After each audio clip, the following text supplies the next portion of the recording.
Welcome to the quiet corner of the evening.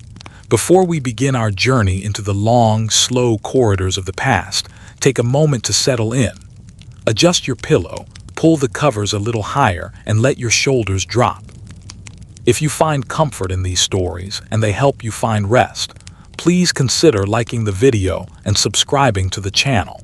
Knowing that these journeys have found a place in your nightly routine is truly the best reward for the work I do here.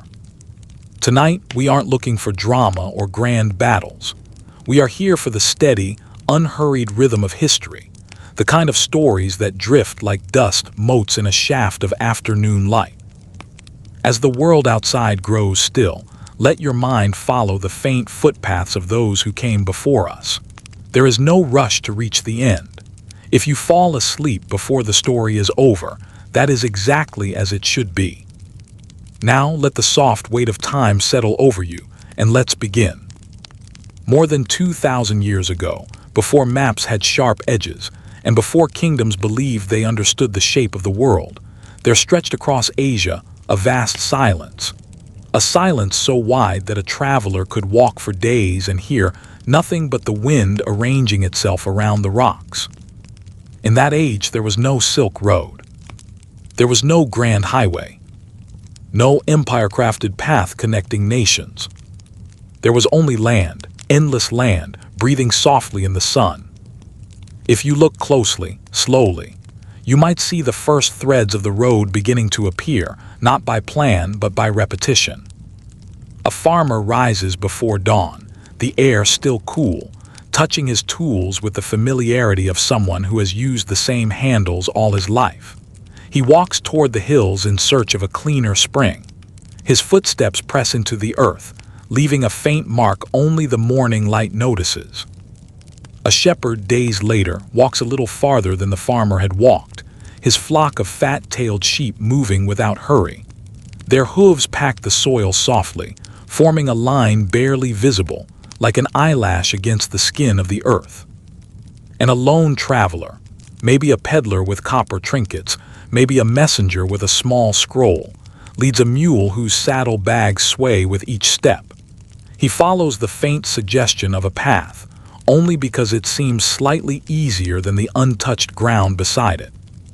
None of them think they are creating anything important. None imagine that one day their steps will be part of a road stretching thousands of miles. A road that will change empires, beliefs, foods, fabrics, and the fate of the ancient world. For now there is only dust, sunlight, and the slow rhythm of footsteps. The winds of Central Asia move in long, unhurried breaths. Grasses bend, straighten, and bend again. The land grows familiar with these small journeys, these soft interruptions of space. And slowly, without anyone noticing, the paths begin to deepen. The earth remembers. A little trail here, a slight curve there. Lines form where countless quiet decisions overlap. Not straight, not engineered, not grand, just walked. If you look out across the plains, you might see these faint trails shimmering in the morning haze, like threads of silk laid loosely across a loom. Each thread leading somewhere, but none of them sure where yet. This truly is where the Silk Road begins. Not in a palace, not in an emperor's decree, not in the shout of a merchant calling out wares. It begins in silence, in repetition, in ordinary people moving with simple intentions. The farmer searching for water, the shepherd searching for grass, the traveler searching for the next village, where a bowl of warm broth waits. All of them, unknowingly, stitching together the spine of a world that does not yet realize it is becoming connected. Even now, as you're listening, you may imagine the giant continent breathing beneath these footsteps, a slow inhalation of dust and history. The land does not rush. The people do not rush. And you too do not need to rush. Let the quiet of this forgotten world wrap around you. The sky is wide, the air is warm, the path is soft beneath your feet. Every detail is slow, gentle, patient. This is only the beginning. A beginning without hurry. A beginning without intention. A beginning that feels as though it might go on forever. Because in many ways it does. In the distance, the mountains sit like ancient guardians, pale and still. The sun rises slowly. The path stretches forward. And the Silk Road, though no one calls it that yet, continues to form one quiet step at a time. Journey west.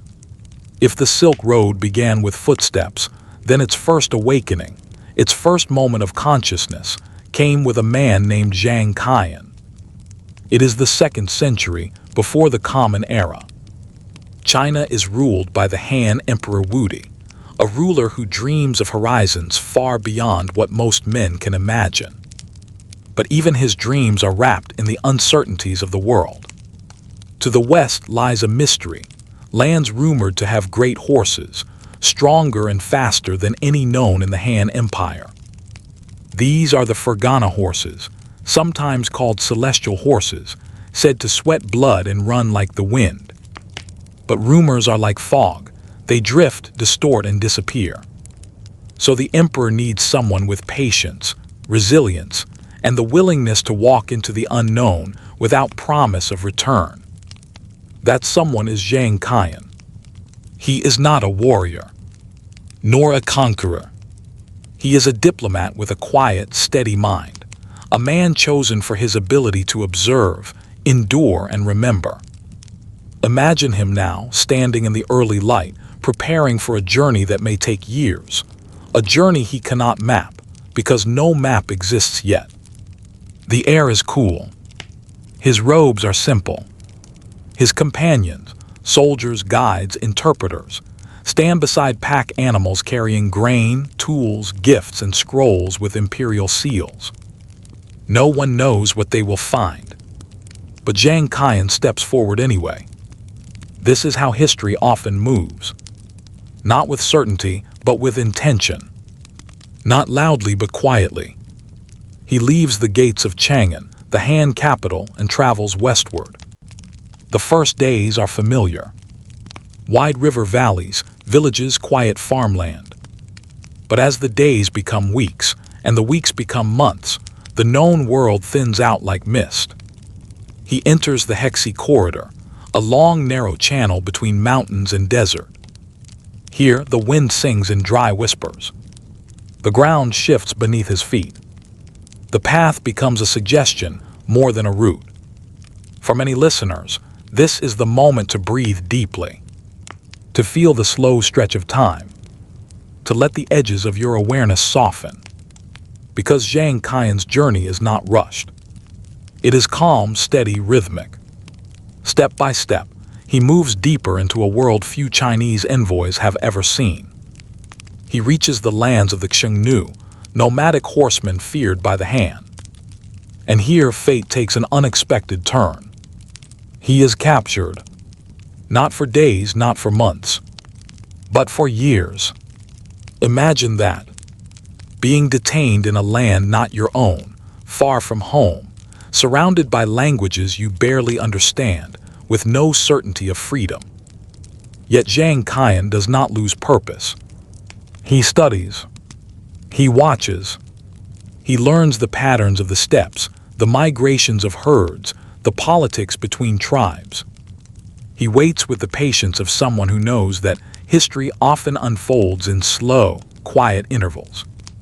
Eventually, in a moment of chance, he escapes. Not with anger, but with quiet determination. He continues westward, further than any envoy of his empire has ever gone. He reaches the Fergana Valley, a land of rivers and orchards and the legendary horses. He speaks with kings who have never seen a Chinese diplomat. He observes clothing, customs, languages, foods. He learns about distant lands even further west, Parthia, Bactria, the realms beyond the mountains. All of this he stores in his memory, like a traveler collecting lanterns to light a dark path. And then, years later, Zhang Qian begins the long return. Mountains rise before him like frozen waves. Deserts stretch in silence. But the thought of home, of the emperor waiting for knowledge, guides him forward. His journey back takes months. When he finally approaches the gates of Chang'an, he is no longer the man who left. His clothes are worn. His hair is longer. His steps carry the weight of thousands of miles. But he carries something greater: information. He tells the emperor of the kingdoms beyond the western mountains, of people who eat foods unknown in China, of goods he had never imagined: glass, carpets, lapis lazuli. And he tells of the possibility, just the possibility, of a continuous line of exchange connecting China to lands far beyond sight. A possibility that glimmers like a faint star seen through morning fog. It is Zhang Qian who first reveals that the paths carved by shepherds and travelers do not end in emptiness, but connect to worlds filled with their own rhythms, their own histories, their own longing for exchange. Because of him, the Silk Road begins to take shape not just in the soil, but in the human mind. A road imagined. A road desired. A road waiting to be born more fully.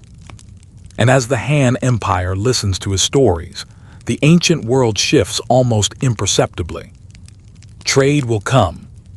Caravans will come. Ideas will come. But for now, breathe deeply, because the world remains quiet. Still forming. Still preparing. And the Silk Road is only beginning to awaken. With Zhang Qian's return, something subtle but profound begins to shift within the Han Empire. Not immediately. History rarely moves immediately. Ideas need time to settle, to breathe, to grow in the quiet corners of the mind. But the emperor listens. The court listens. Merchants listen most of all. And slowly, like the first tiny cracks of dawn light slipping over a horizon, people begin to imagine the world not as a series of isolated valleys and kingdoms, but as a vast, continuous landscape, where distant lives might brush against one another like desert winds meeting in the middle of the night. The Silk Road is still not a road, but it is becoming possible.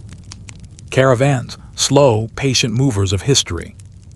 In the early mornings of Western China, caravans begin to form, quietly. A few camels at first, then a few more. Merchants repairing leather straps, checking grain stores, tightening ropes around bundles of fabric and pottery. There is no hurry. Ancient caravans almost never rush. Their rhythm is slow, like breathing during sleep. Imagine them gathered at the edge of Chang'an. Camels kneeling with a soft grunt. Dust rising gently with each movement. The warm smell of animal fur in the cool morning air. Merchants speak in low tones, sharing tea, tracing routes in the sand with their fingers, pointing toward mountains that most of them have never seen. For many of these traders, this journey is not a dare, not a conquest. It is simply a way of life that is beginning to stretch farther than before. They do not know they are becoming part of a world-changing network. And they don't need to know. All they know is that beyond the frontier lie markets, people, possibilities, and perhaps a little luck. Crossing the Hexi Corridor. The caravans begin their westward journey through the Hexi Corridor, a long, narrow passage pressed between the Kilian Mountains to the south and the Gobi Desert to the north. The land here feels ancient, even by ancient standards. Each step is deliberate. Each day unfolds with predictable rhythm. Walk at dawn. Rest at midday. Walk again in the long, cool shadow of afternoon. By night, the sky becomes an ocean of stars so thick and bright that travelers feel they are moving not across land, but through a cosmic tapestry. Sometimes they sleep near oases, where reeds whisper in soft breezes. Sometimes in rocky outcrops, where the wind sighs across stone. Sometimes in wide-open plains, where nothing interrupts the horizon except the silhouettes of distant mountains. And always, the desert hums in the background. A low, constant, ageless song. Dunhuang, the first great gateway. Weeks later, the caravans approached Dunhuang, the first major settlement after the long corridor. Dunhuang is not a bustling metropolis, not yet. It is more like a gentle gathering place. A cluster of homes built from packed earth. A marketplace with traders from nearby regions. A well where animals drink slowly. Monks and scholars walking with scrolls tucked under their arms. Here travelers rest. They mend their shoes. They repack their loads. They listen to stories from those returning from the west, stories of deserts larger than imagined, of mountains so tall they seem to pierce the sky, of people wearing unfamiliar clothes, speaking unfamiliar tongues.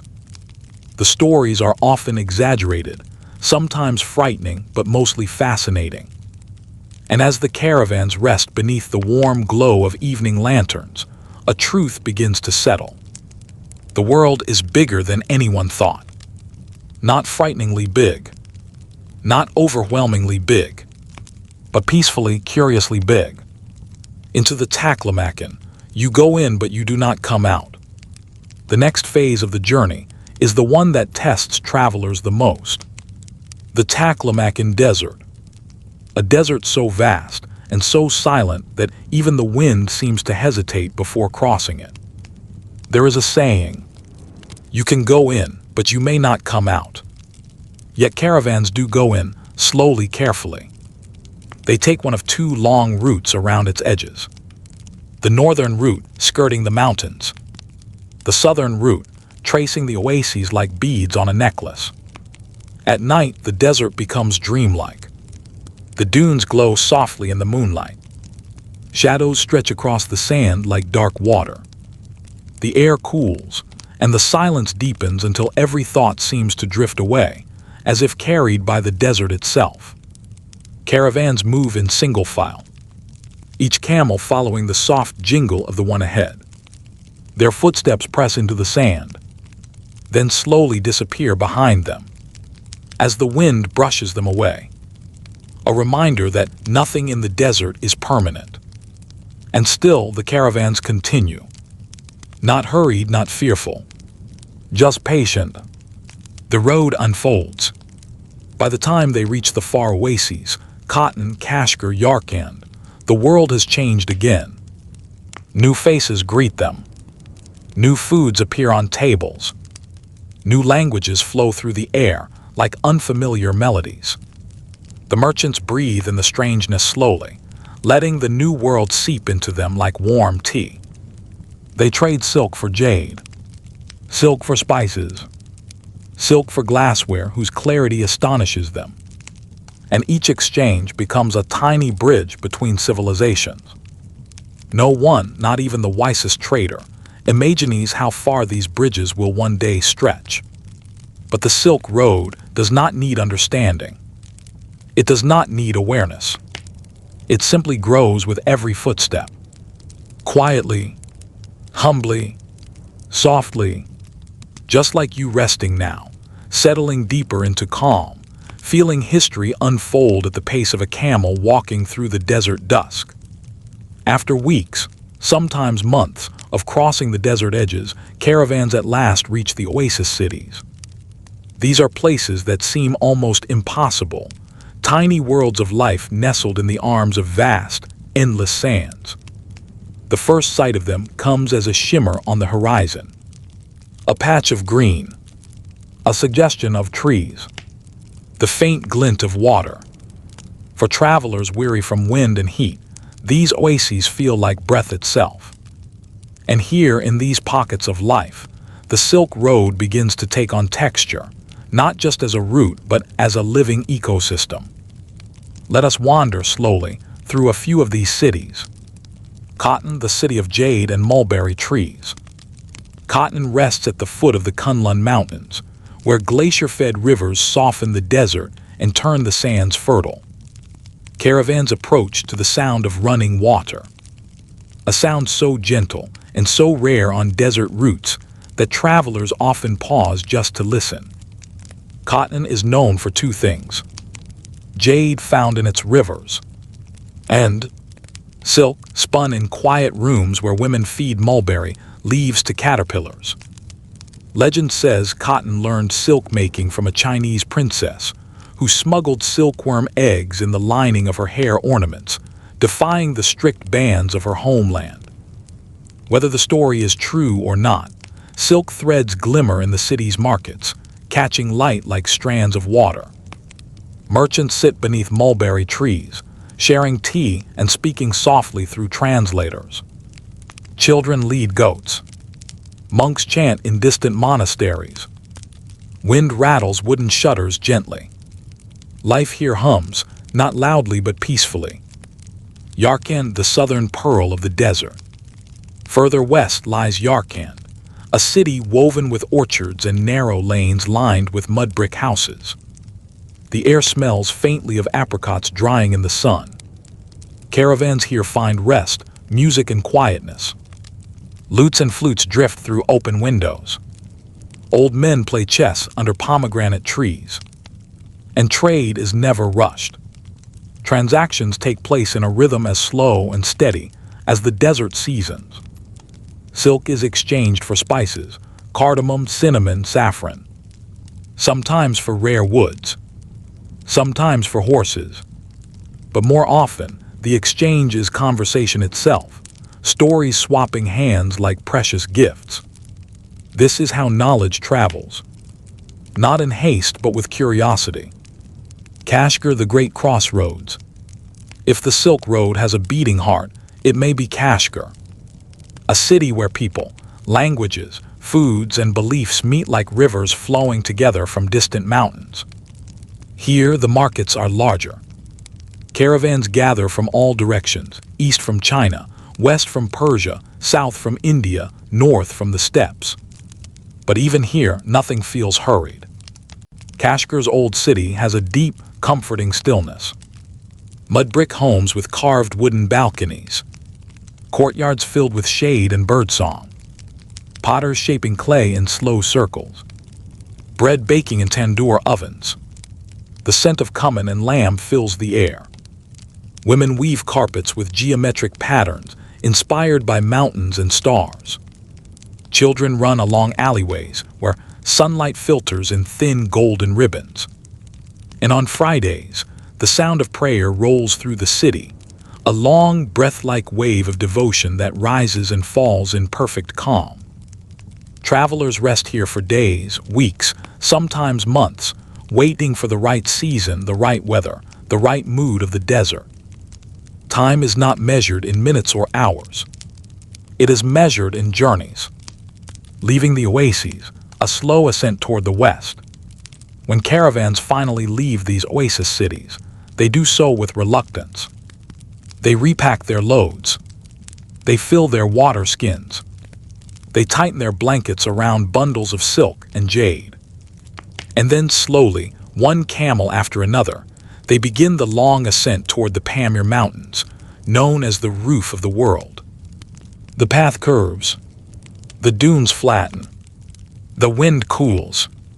The desert, which once felt eternal, eases into foothills veined with streams. Travelers look back at the oases, shrinking in the distance, their green outlines fading into the gold-red horizon. Ahead lie mountains older than memory, ridges rising layer after layer into the pale sky, a gateway into the next great chapter of the Silk Road.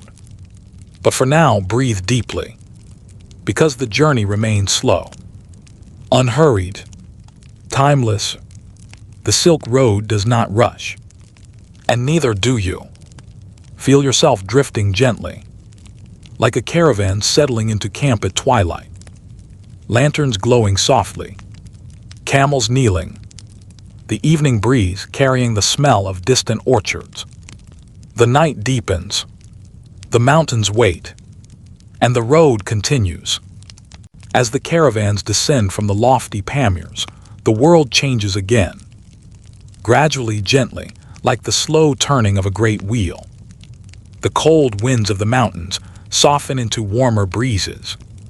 Snow disappears from the path, replaced by wildflowers brushing against the camel's legs. The light shifts, becoming golden and fuller. And ahead, beyond the foothills, lies Bactria, a land that ancient travelers praised with a softness in their voices, as if speaking of a memory rather than a place. Bactria, the land of 1,000 gardens. Bactria, centered around the region of modern-day Afghanistan and Tajikistan, was once a vibrant kingdom under Greek influence after the conquests of Alexander the Great. But by the time Silk Road caravans arrived, it had become a melting pot of cultures. Greek, Persian, Indian, Central Asian, nomadic tribes from the steppes. You can picture the scene like this. Tall, sun-warmed walls of mud brick. Grapevines curling along wooden trellises. Markets filled with pottery painted in gentle blues and reds. Children laughing beside irrigation canals that sparkle in the afternoon sun. Bactria's valleys are green, fertile, glowing softly under sheets of warm light. Travelers arriving from the mountains breathe deeper now. Not from effort, but from relief. And here they find something rare and grounding. Hospitality. Bactrian hosts offer bread dipped in yogurt, figs, melons, goat cheese sprinkled with herbs. Their foods are simple but satisfying, flavors shaped by rivers, sunlight, and long tradition. At night in the courtyards, the sound of flutes drifts upward like smoke. Caravanners listen, sitting on carpets woven with patterns of stars and flowers. The Silk Road is not only a route for goods, it is a route for relationships, for quiet human moments like these. Trade in Bactria. Bactrian merchants approach the caravans with calm curiosity. They examine bolts of silk with practiced fingers. They hold jade beads to the light. They taste spices with deliberate slowness. In return, they offer glass vessels in delicate blues and greens, wine stored in clay amphorae, metalwork carved with Greek-inspired motifs, sturdy Bactrian horses bred for endurance. Everything here carries traces of the many cultures that passed through. Even the architecture whispers stories. Greek columns beside Persian arches, Indian-style friezes beside nomadic tents. This blending becomes the soul of the Silk Road. Nothing remains entirely itself. Everything carries a little of something else. And quietly, without intention, the world becomes more connected. Moving westward, the Persian plateau. After resting in Bactria, the caravans begin their westward journey into the Persian realms. The land rises again, but not as sharply as before. The air turns drier. The hills are long and rolling, gold under the sun. Persia at this time is a world of scholars, gardens, kings, and ancient traditions. Here travelers encounter Zoroastrian fire temples glowing softly at dawn, vast courtyards with cypress trees trimmed into perfect shapes, artisans weaving carpets with designs they learned from their ancestors centuries earlier. Long caravanserais, massive roadside inns offering water, shelter, and safety. These caravanserais stand every 30 to 40 kilometers, spaced at the distance a camel can comfortably travel in a day. Inside their thick walls, merchants share meals, languages, and gentle rumors of lands even farther west. The nights in Persia are warm. The stars shimmer like softened gold dust, and the road stretches endlessly onward. Ideas that travel. Along this section of the Silk Road, goods move, but ideas move even more freely. Buddhism travels west. Zoroastrian philosophies travel east. Greek astronomy meets Indian mathematics. Persian stories weave themselves into Chinese legends. Each idea shifts slightly as it crosses borders, as if absorbing the colors of every land it touches. And in this quiet mixing, the world becomes richer. Travelers who began their journey thinking the world was made of separate pieces now begin to sense a deeper truth. Everything is connected. even if the connections are slow and gentle. Approaching the western edge. As caravans continue westward, the landscapes open into plains where wheat fields sway like oceans of gold. The smell of warm earth rises with each step.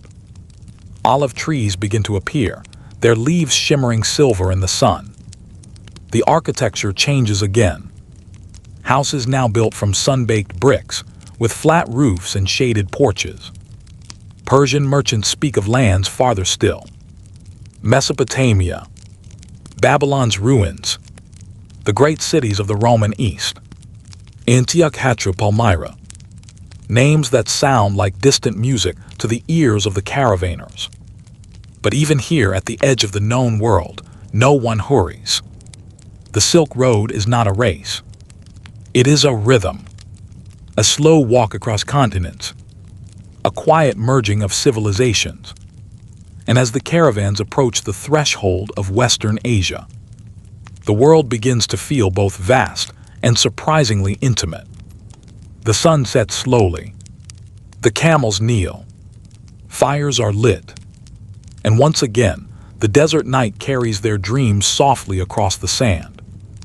Beyond the Persian plateau, where the air begins to warm and the landscape opens into broad stretches of sand and scrub, lies one of the Silk Road's most legendary meeting points. A place shaped by caravans and lifted to glory by the footsteps of travelers. It is the city of Palmyra. But before the city appears, the road stretches in long, quiet waves of desert. Camels walk with steady rhythm. Their bells ring softly in the wind. The sun drifts across the sky in a slow arc, and shadows lengthen behind each traveler. Like pages of an unwritten book. Nothing rushes. Nothing interrupts. The journey feels endless and soothing. And then, like a dream forming from the haze, Palmyra rises from the sand. Palmyra, the desert bride. Palmyra is unlike any place the travelers have seen. It sits in the Syrian desert like a jewel set in gold dust. A city of towering columns, broad colonnaded avenues, and temples that seem to glow in the afternoon sun. The city's palm groves shimmer green against the vast desert, and water flows from underground springs that have sustained humans for thousands of years. Merchants entering Palmyra hear many languages at once. Greek from scholars, Aramaic from locals, Latin from Roman officials, Persian, Indian, Chinese from caravan groups. It is a place where the world's stories meet and overlap and blend into new shapes. Even the architecture reflects this harmony. Greek columns, Roman arches, Babylonian motifs, all built with local stone that glows honey-colored at sunset. The caravans finally rest here, and the stillness they felt in the mountains returns, even in a bustling city. Palmyra's pace is gentle, not frantic. Even its greatness is calm. Pomeran trade a quiet mastery. Palmyra's merchants are among the most skilled on the Silk Road. They understand profit. Yes, but more than that. They understand patience. Silk arrives here in small bundles, carefully protected from the desert dust. Pomerans examine each piece in the soft shade of their market tents, holding it to the light, measuring the fineness with practiced fingers. In exchange, they offer glassware from the Roman world, exotic incense from Arabia, pearls and spices brought from the Indian Ocean, dyed wool cloth, carved ivory figurines, and metals shaped by Syrian artisans. Every exchange is slow, careful, quiet, as though each trade must honor the long journey it took to arrive here. At night, the city glows with lanterns hanging between columns. Caravans settle in large courtyards. Nights are warm and filled with murmurs of gentle conversation. And overhead, the desert stars shine with their ancient clarity. Untouched by time, the road to Rome, From Palmyra, goods can travel even farther west. Some caravans continue to the great city of Antioch, a Roman metropolis where streets are lined with statues, and fountains pour clear water into marble basins. Others travel south to Damascus, or north toward Anatolia. From there, goods can reach Hatra, Seleucia, Byzantium, later Constantinople, and eventually Rome itself. Travelers rarely make this entire journey in one lifetime. Instead, goods are passed from caravan to caravan, ship to ship, merchant to merchant. Yet no matter how they travel, they carry whispers of the Silk Road with them. In Rome, silk becomes a treasured luxury. Senators drape themselves in shimmering garments that seem almost too delicate to touch. Poets write about fabrics that shine like water. Merchants debate where this strange, soft material comes from. Most of them have never met a traveler from China. Most could not find it on a map. But silk, in its silence, its softness, its delicate strength, connects them anyway, to lands they cannot imagine. And the Silk Road continues.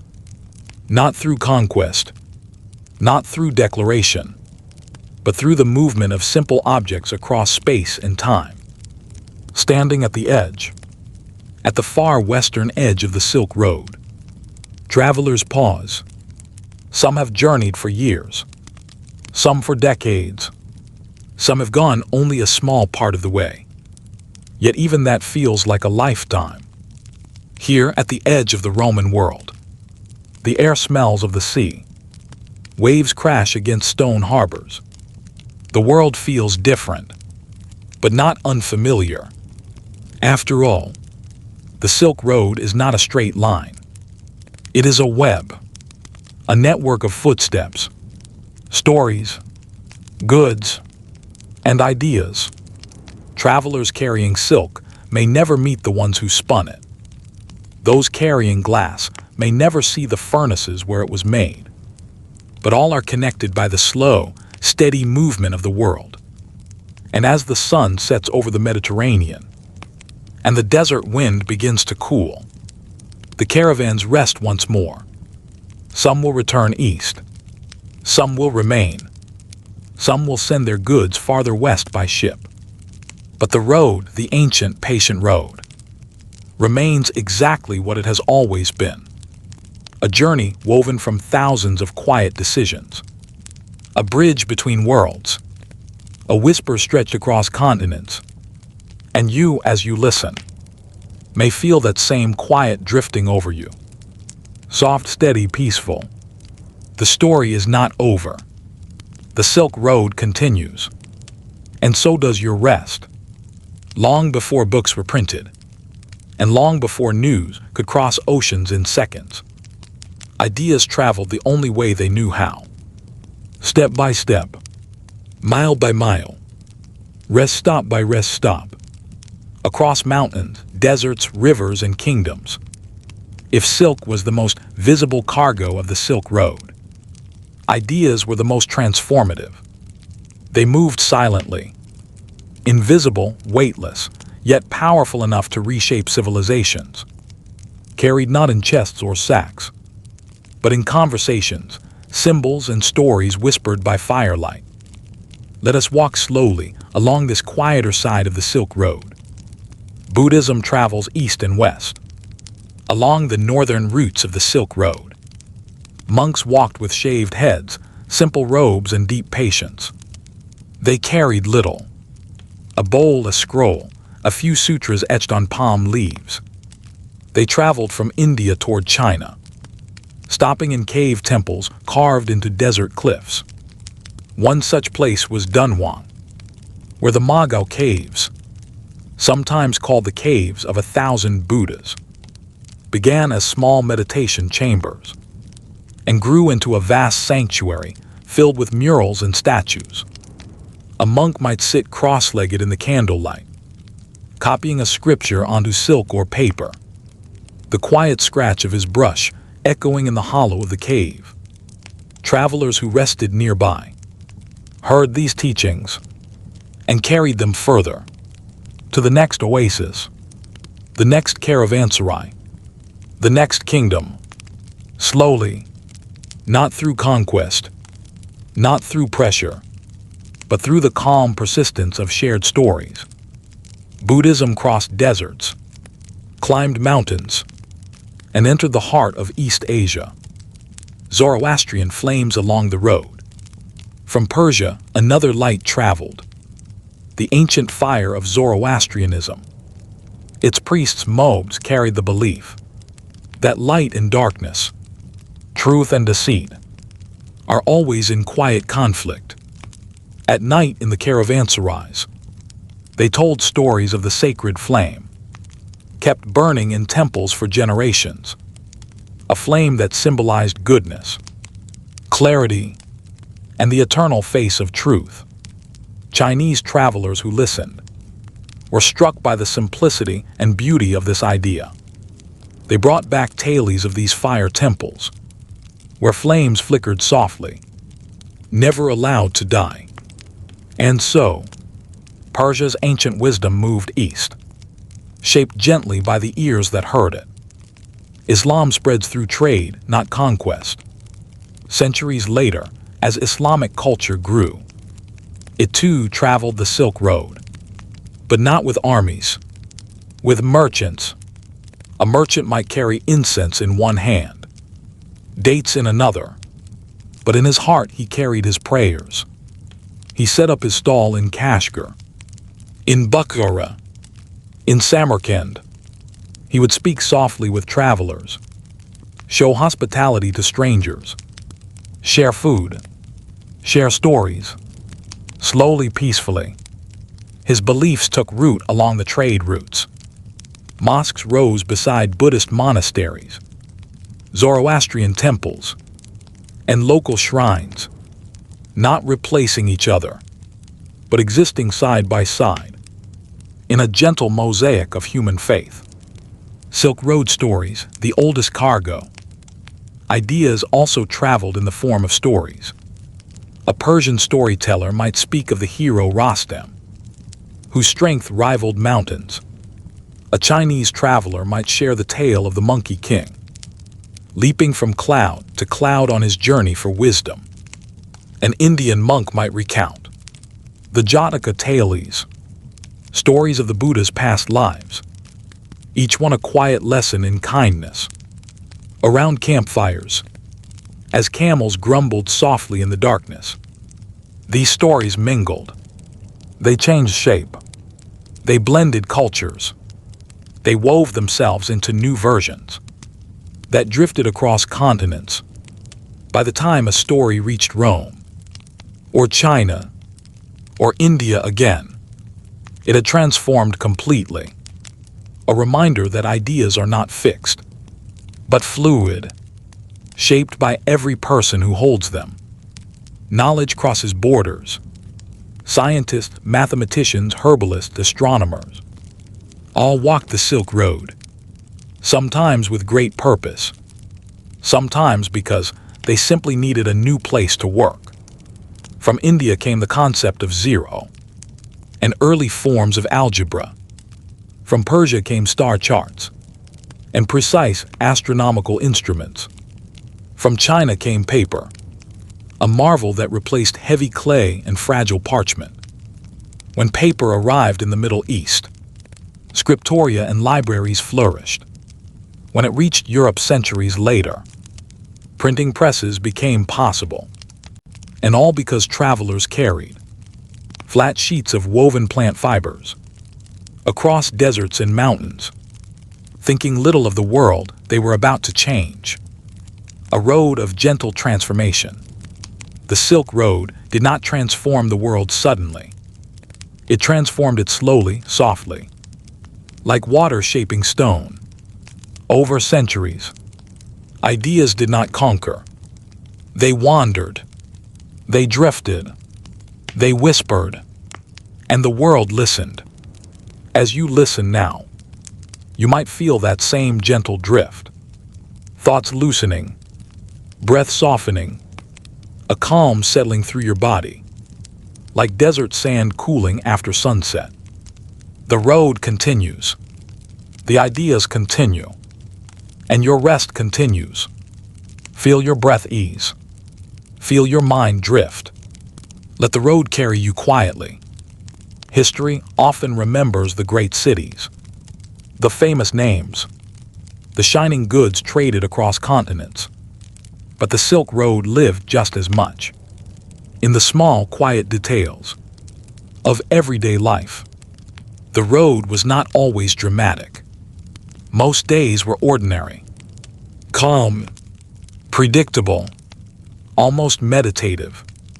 And it is in these gentle routines that we truly understand what the journey felt like. Let us slow down completely now and walk through a day in the life of a Silk Road caravaner. Morning, soft light and slow beginnings. The day begins long before the sun rises, when the desert air is still cool and the world is quiet enough to hear grains of sand shifting under hoof.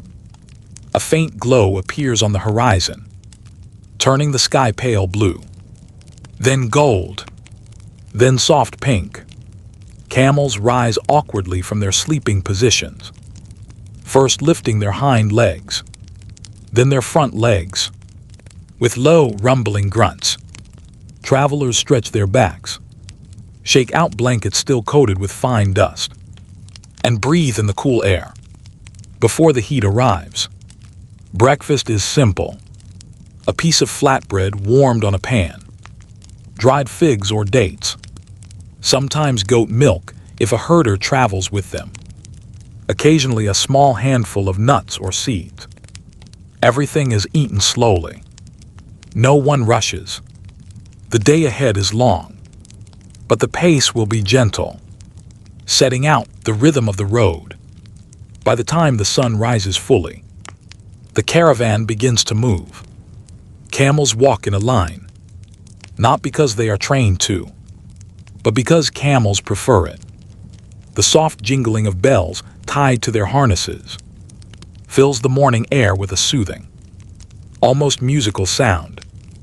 Merchants walk beside them, using long wooden staffs to steady their steps on uneven ground. The road is quiet. The only sounds are wind brushing against fabric, sand shifting under hooves, the steady creak of leather straps, and the faint hum of a traveler singing to himself. To pass the time, everyone settles into a rhythm. Hours pass. No one hurries.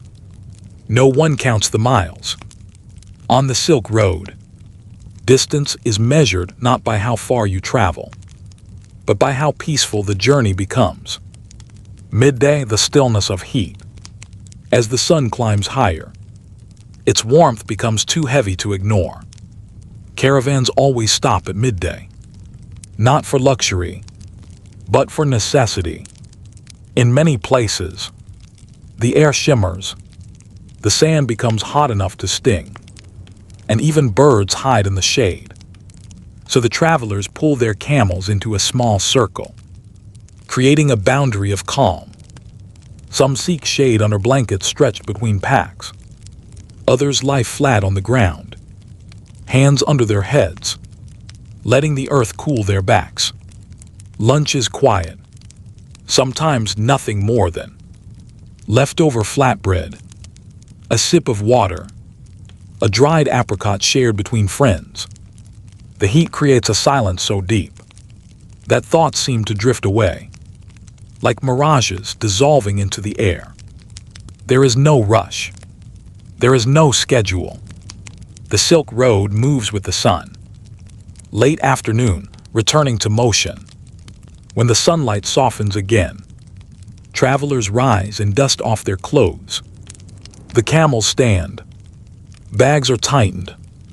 The road reawakens. This part of the day is often the most enjoyable. The breeze cools. Shadows stretch long across the ground. Colors deepen. Gold, amber, rose. Travelers talk more now. They share stories of cities left behind, of families waiting at home, of rumors of new lands and strange foods. Nothing loud, nothing urgent, just the gentle murmur of people moving through the world together. Evening, campfires, and quiet conversations. As dusk settles, the caravan searches for a place to rest. A small hill to block the wind, a cluster of shrubs for the camels to nibble, a flat piece of ground to lay blankets. Fires are lit, not large ones, for desert wood is rare. Just small soft flames that flicker gently in the dark. Dinner might be a thin stew made from lentils and salt, bread baked against a clay surface, tea brewed from herbs gathered in foothills. Travelers sit in a circle, legs crossed, shoulders relaxed.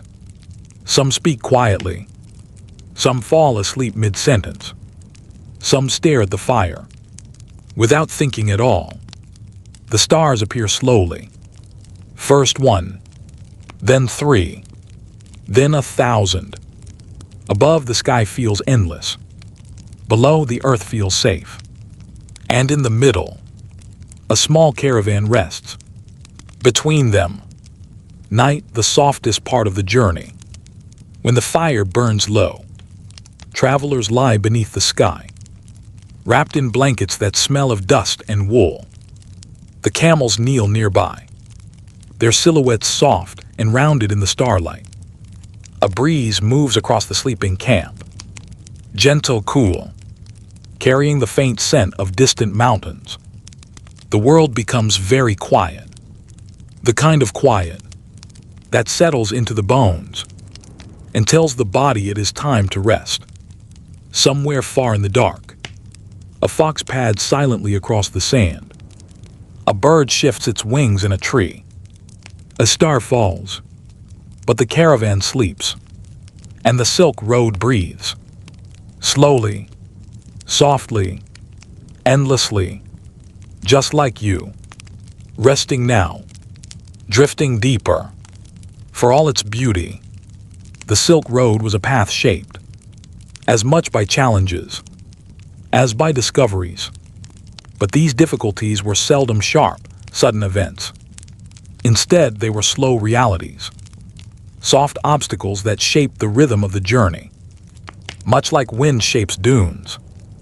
Over many years, tonight we look at these challenges, not with fear, but with calm curiosity, as if turning the pages of an old, peaceful book that holds the memories of ancient travelers.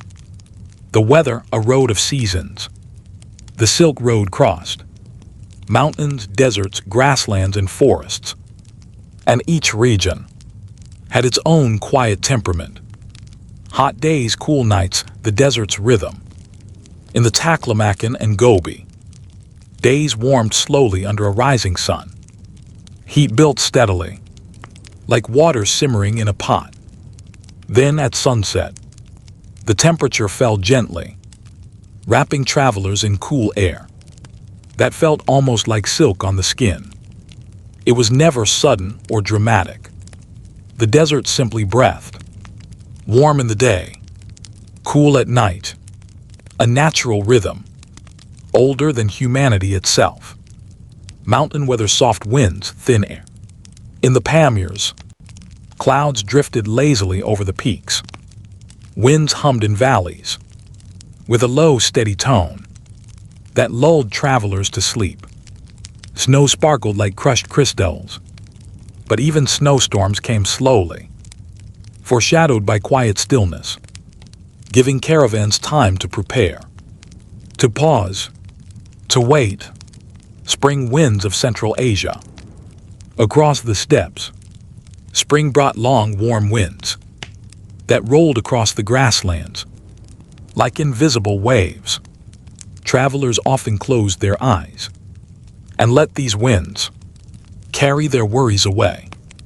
The challenge of distant, slow, soothing progress. The Silk Road was long, very long, But length itself was not frightening. It simply meant that life along the road moved at a gentle pace. Travelers learned to measure time, not in days or hours, but in footsteps, in sunsets, in the way mountains grew and then faded.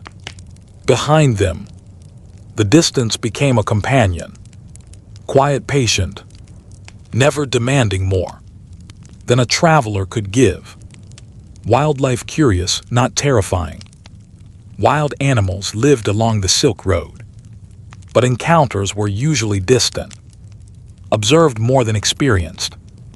A fox might watch from a dune with bright eyes before slipping away. Wild horses might gallop across a plain, their silhouettes flickering like shadows in the sun. In mountain passes, a bird of prey might circle lazily overhead, gliding on warm air currents. Without urgency, the animals shaped the atmosphere of the journey. Not dangerous, just reminders that travelers were part of a vast and living world. The wind, friend and challenge.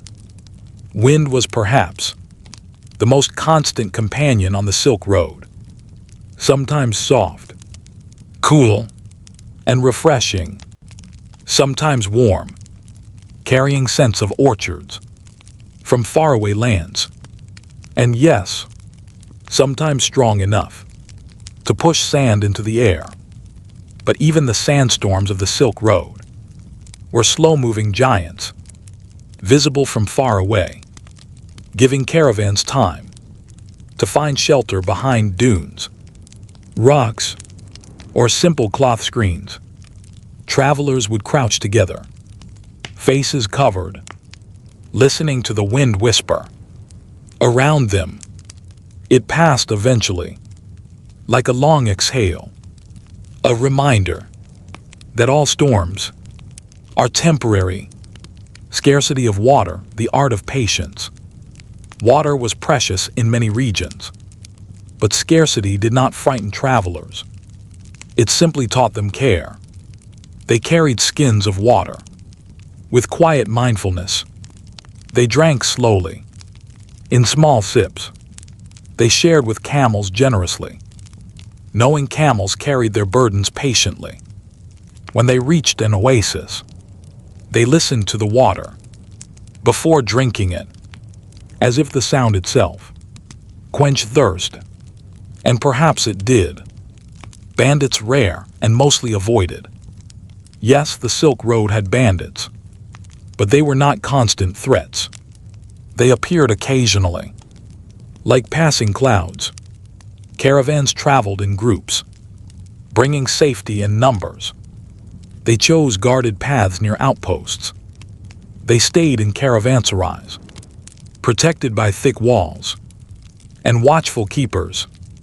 Bandits usually kept their distance from large groups, from cities, from night camps lit by fire. In most journeys, a traveler would never see them.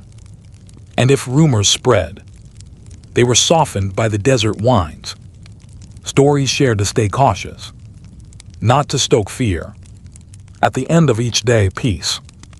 After weather, distance, wildlife, and long roads, one truth remained. At night, after every challenge, the Silk Road became peaceful again. Travelers rested under stars that stretched across the sky like a soft blanket. The earth cooled, the wind quieted, camels settled into warm, round shapes in the dark, and everything felt safe, and everything felt still, just as you may feel now, settling into your own breath, your own quiet night, your own steady rest. If there is one truth that both history and travelers agree upon, it is this: no one journeys the Silk Road alone. Even the solitary merchant eventually joins a caravan. Even the quiet monk walks with others. Even the desert fox trails the camp at night, curious but cautious. One more presence in the tapestry of life that travels the ancient road. Despite its vastness, its deserts, its mountains, the Silk Road is, at its heart, a story of companionship. Let us step quietly into that world now. Caravans, small moving communities. A typical caravan might include 20 to 50 camels, a handful of merchants, cooks, guides, camel keepers, interpreters, hired guards, and sometimes monks or scholars traveling for learning.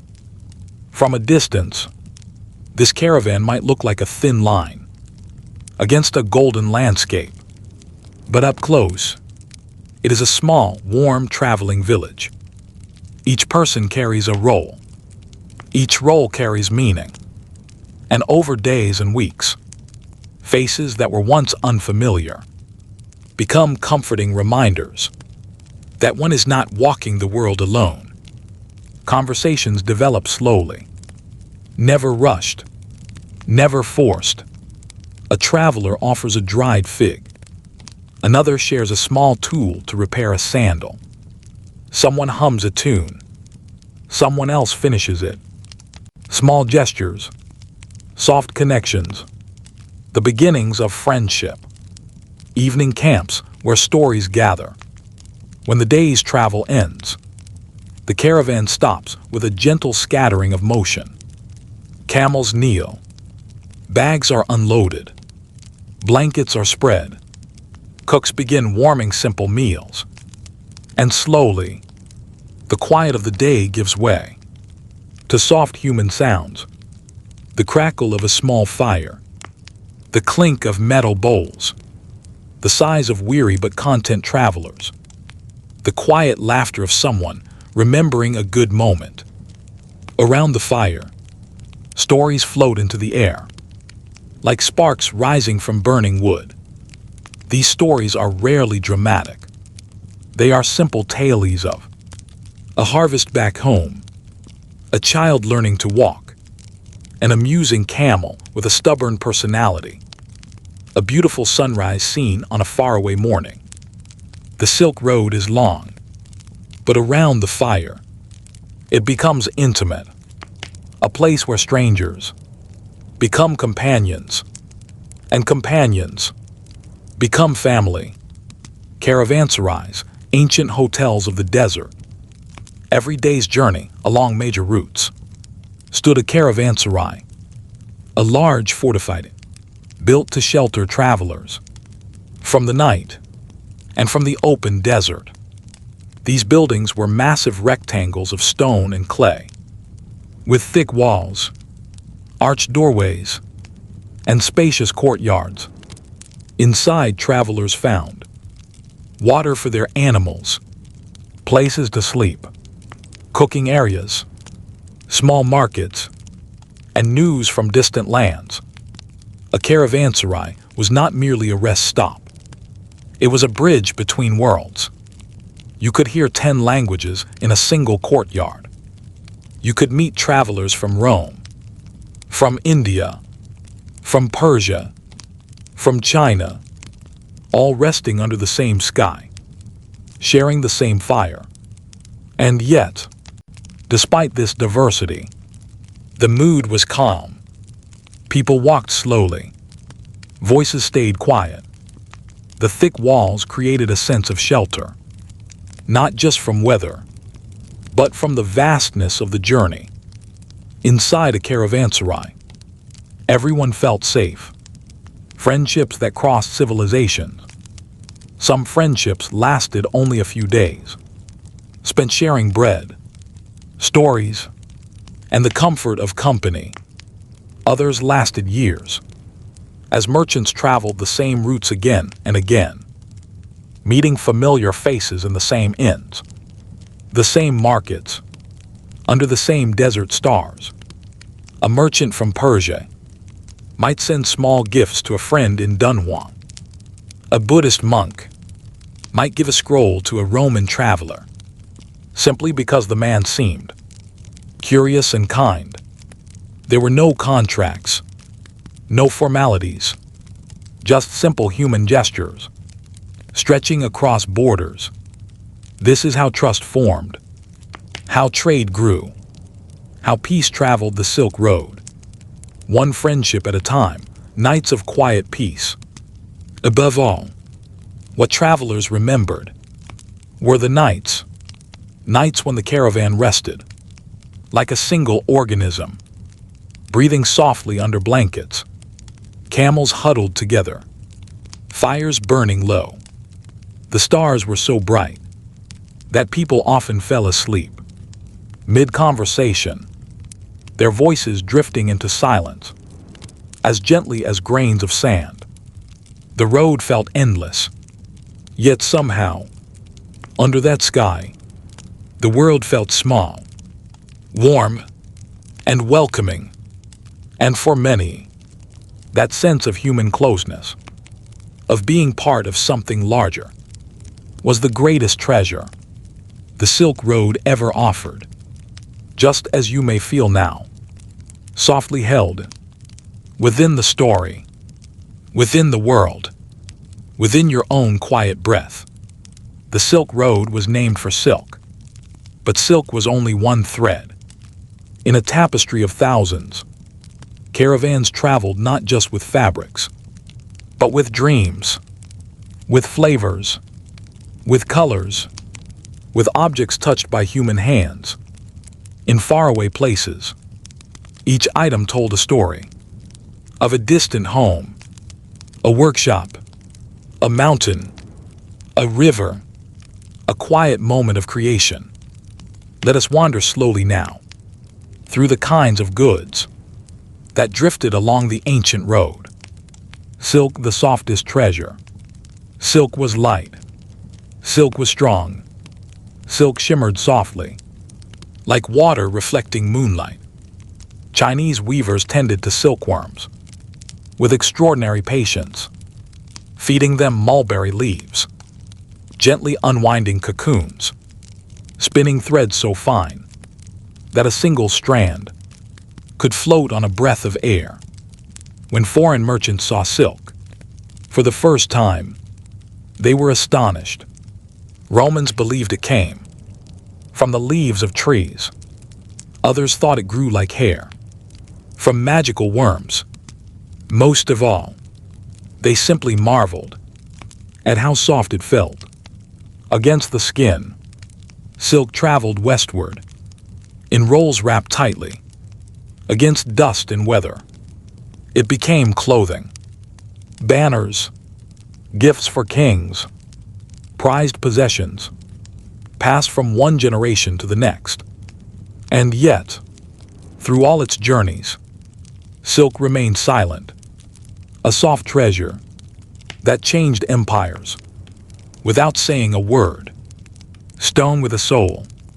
From the rivers of cotton came jade, smooth, cool, glowing gently under torchlight. To the Chinese, jade was more than stone. It was a symbol of purity, virtue, and eternity. Merchants carried jade, wrapped in cloth, as if they carried a living thing. They traded it for silk, horses, and rare medicines. Travelers often ran their fingers over the cool surface of jade to calm their minds. Touching jade was said to soothe the heart. Perhaps it still does. Spices, the fragrance of distant lands. From India and Arabia came spices so aromatic that opening a small pouch could fill an entire room with fragrance. Cinnamon, saffron, cardamom, pepper, nutmeg, tiny treasures that transformed simple meals into experiences of warmth and comfort. Travelers carried these spices in little wooden boxes, carefully sealed. At night, when campfires burned low, someone might sprinkle a pinch of spice into a pot of water, creating a soft perfume that drifted through the camp like a lullaby. Even now, these scents feel ancient, soothing, timeless. Wine, glassware, and artwork from the West, from Persia, from Bactria, from the Roman world, came objects both useful and beautiful. Clear glassware, so transparent it felt like frozen air, astonished travelers from the East who had never seen such clarity. Bronze statues, dishes painted in blues and reds, wine stored in clay jars, woven fabrics with patterns of vines and birds. These were tokens of craftsmanship from civilizations that shaped their worlds with music, art, and philosophy. When Chinese merchants first held Roman glass, they were said to lift it toward the sun, to watch light slide through it like liquid gold. Horses, the heavenly steeds. From the Fergana Valley came the legendary heavenly horses. They were strong, swift, with muscular necks and glossy coats that shimmered in sunlight. Emperor Wudi of China prized them above all else. Some said these horses sweated blood, though it was simply a harmless mineral in their skin. To travelers, they were symbols of strength, freedom, and noble spirit. A single Fergana horse could be worth its weight in gold. Gold and precious stones.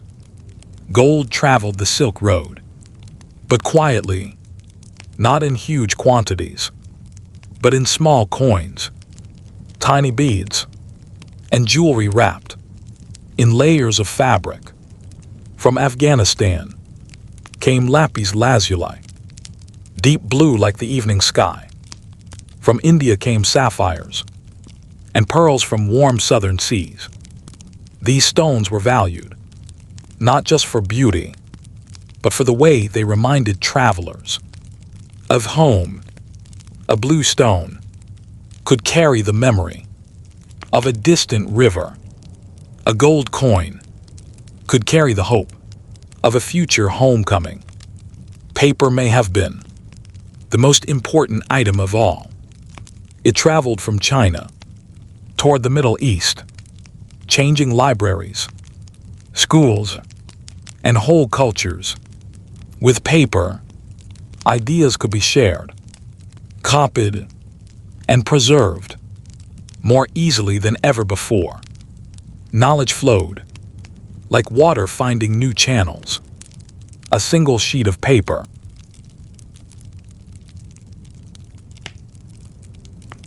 if the Silk Road had a soul, it was carried in sound. Not loud sounds, not chaotic noise, but gentle currents of life flowing across thousands of miles. Each region, each town, each caravan brought with it its own music, its own language, its own quiet song. Let us listen slowly to the soundscape of the ancient world. Before instruments, before voices, there was the wind. It moved differently in each landscape. Soft and whispering in desert dunes, crisp and thin in the mountains, warm and fragrant in oases, wide and sweeping over grasslands.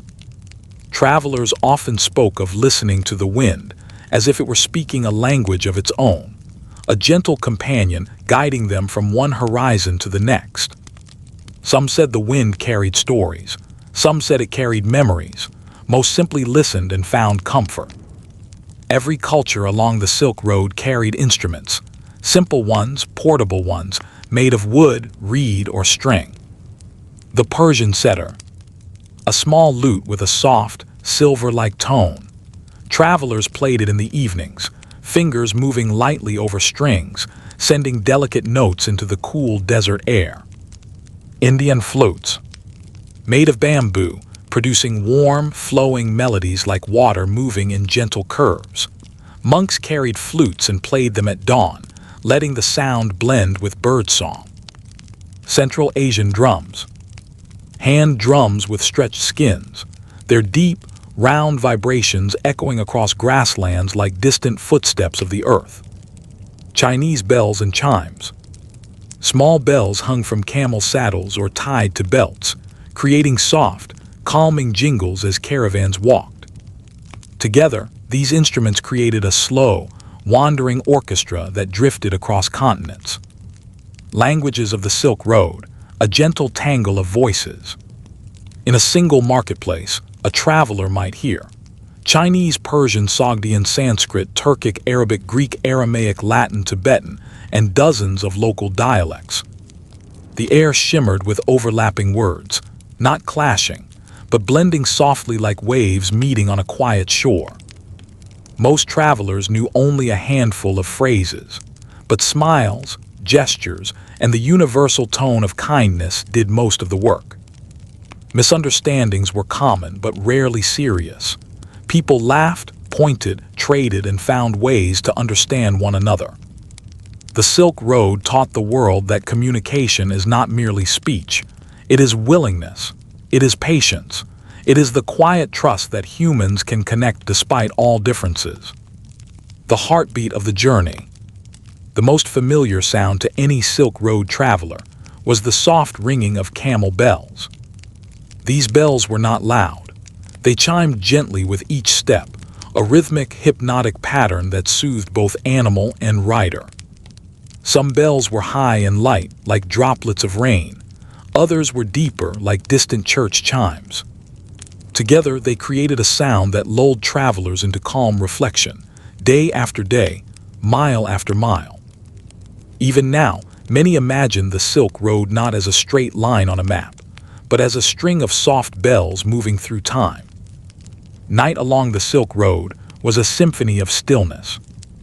But listen closely and you might hear the gentle breathing of camels, the crackling of a small fire, the rustle of blankets shifting, a flute humming in the darkness, the faint call of an owl, the soft murmur of conversations drifting into sleep. Sometimes a storyteller would speak, slowly, patiently, in a low voice that wrapped the listeners in warmth. His words rose with the flames, then faded as travelers closed their eyes, letting dreams carry them to distant lands. Reaching an oasis meant hearing sounds long absent from the journey, water trickling over stones, leaves brushing one another in breeze, children laughing, pots clinking in kitchens, animals calling from pens. These sounds gave travelers a moment to feel grounded again, to remember the comfort of life after days of sand and silence. The Silk Road was not constant hardship. It was a balance, quiet deserts, soft winds, gentle music, human voices, and the reassuring melody of ordinary life. The sound of connection. If you listened long enough, you could hear the invisible thread connecting travelers. Not in the words they spoke, but in the tone, a tone of shared purpose, shared curiosity, shared humanity. It was not a loud sound. It was not dramatic. It was a hum, steady, gentle, like the feeling of drifting into peaceful sleep.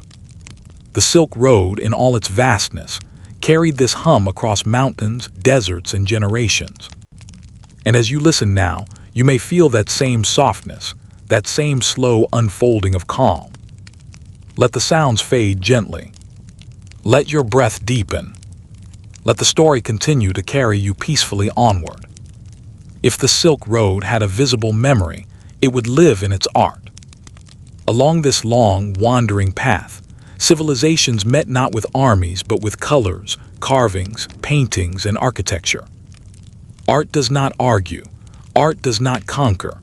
Art simply blends, slowly, gently, like pigments dissolving into one another on a quiet painter's palette. Let us walk softly now through the artistic world shaped by the Silk Road. 1,000 years of quiet devotion. Perhaps the most iconic art of the Silk Road rests in caves carved into desert cliffs. The Magao Caves of Dunhuang. Soft, dry desert wind sweeps over the entrance. Inside, walls glow with murals, golden Buddhas in peaceful meditation, blue and red celestial beings floating across ceilings, travelers, musicians, monks, scenes from distant lands mirrored through the eyes of ancient artists. These paintings were created not in haste, but in silence, brushstroke by careful brushstroke. The colors come from minerals: malachite for green, cinnabar for red, lapis lazuli for deep blue, a luxury pigment carried from Afghanistan, gold leaf added with reverence. Each figure, each flower, each fold of a robe is a moment of mindfulness captured on stone. Travelers entering these caves often whispered, as if speaking too loudly might disturb the stillness of centuries. When cultures met in stone, where caravan routes converged, architecture blended like watercolors. In Central Asia, you might see a Buddhist stupa beside a Zoroastrian fire altar, with a Persian-style doorway and a Chinese-style roof. In Kashgar, homes had wooden balconies carved with patterns of flowers and moons, influenced by Persian motifs and local Uyghur traditions. In Samarkand and Bukhara, blue-tiled domes rose like pieces of the sky placed gently on earth, a style inspired by Persian artistry and perfected along the trade routes. In the Roman East, Silk Road merchants brought Chinese lacquerware and Persian carpets into villas, adorned with Greek columns and Syrian mosaics. Every building became a quiet conversation, a dialogue between civilizations expressed in curves, bricks, arches, and gentle ornamentation. Woven stories of the world. The Silk Road was a road of fabrics, each piece telling a story of the people who made it. Persian carpets, hand-woven with deep reds, midnight blues, and swirling floral patterns. Travelers slept on them at night, rolled them at dawn, and carried their warmth to the next city. Chinese silk, embroidered with golden dragons, flowing clouds, delicate flowers, symbols of prosperity and long life. Indian cotton prints, light, breathable, dyed with natural indigos and reds. Simple patterns that traveled thousands of miles because of their comfort and beauty. Every fabric was touched by human hands, woven in quiet workshops, dyed in steaming vats of color, stitched in sunlight or lamplight. Travelers wrapped themselves in these textiles each night, sleeping inside the art of distant civilizations.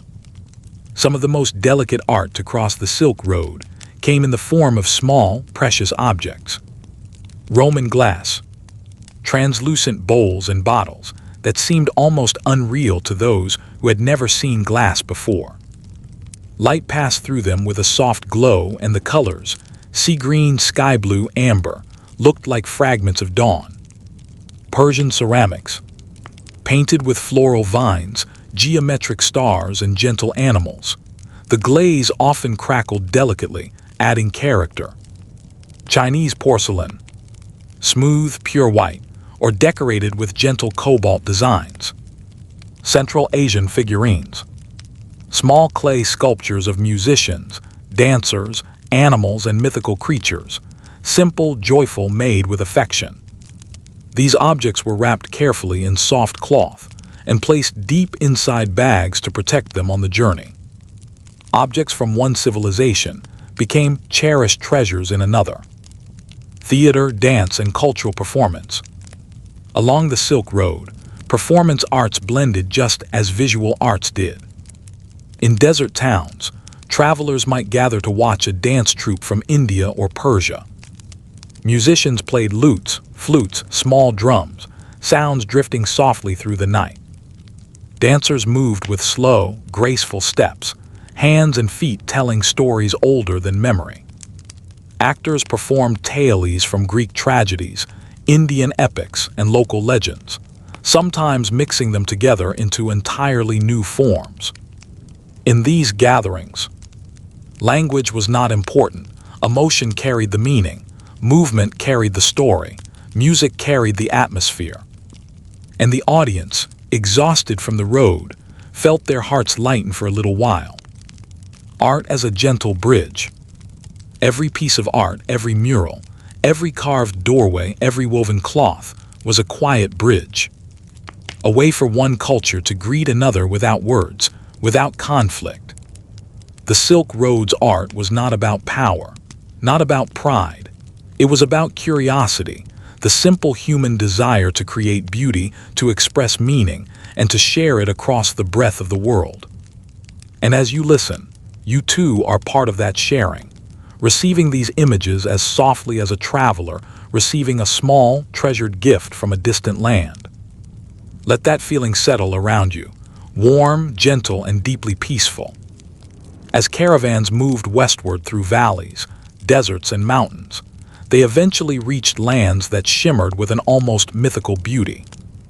These were the cities whose names drifted across continents like soft music. Samarkand, Bukhara, Merv, Khiva, Balkh. Each name carried the weight of centuries, the fragrance of distant gardens, and the warmth of stories told beside quiet fires.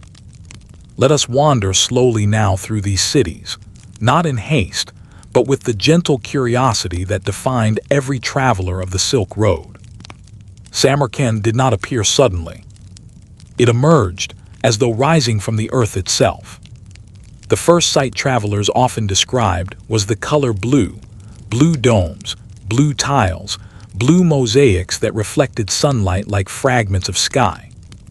The city was ancient even then, already 1,000 years old and already layered with cultures. Persian, Sogdian, Greek influence from Alexander's time, Turkish tribes, Indian merchants, Chinese diplomats. Samarkand's markets were alive with soft conversation. Traders unfolding silk, jewelers weighing gold on tiny scales, spice sellers opening pouches that released warm, fragrant air. But even in the bustling heart of the market, there was no chaos. Samarkand moved with grace, as if aware of its own beauty. Travelers entering the city felt the same way you might feel entering a dream that is gentle, familiar, and impossibly serene. The city of scholars and scribes. A few days' journey west lay Bukhara, a sister city to Samarkand, calmer, quieter, but filled with wisdom. Here, the air carried the scent of books and ink and baked clay.